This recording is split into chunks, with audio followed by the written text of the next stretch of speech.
Okay, so this is to whom it may concern.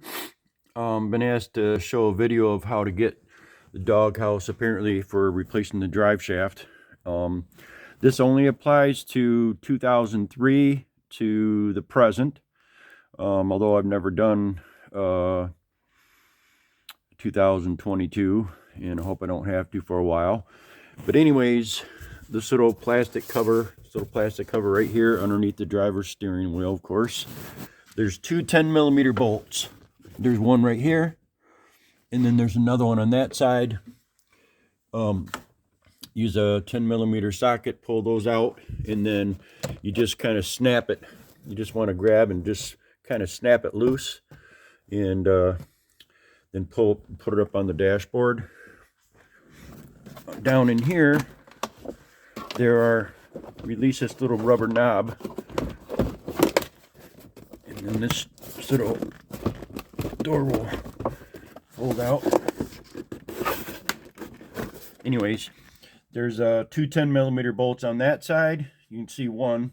Oh, there they are. There's one and two here, and then this whole cup holder assembly comes right off.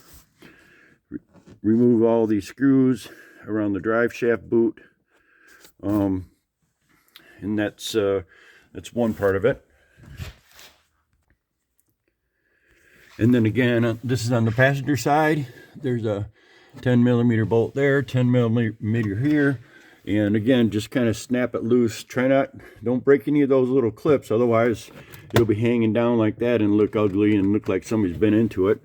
And then there's one clip here for the doghouse and one on the other side. But then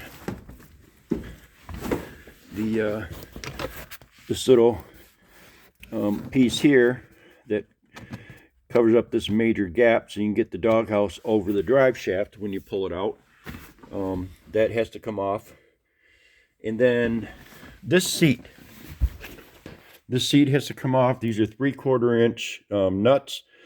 The bolts are mounted to the frame, of course, but shoot them with some WD-40 or some PB Blaster or something to free them up before you try to wrench them out. And then yank the seat out. And then that's it. That's really it to pulling off the doghouse.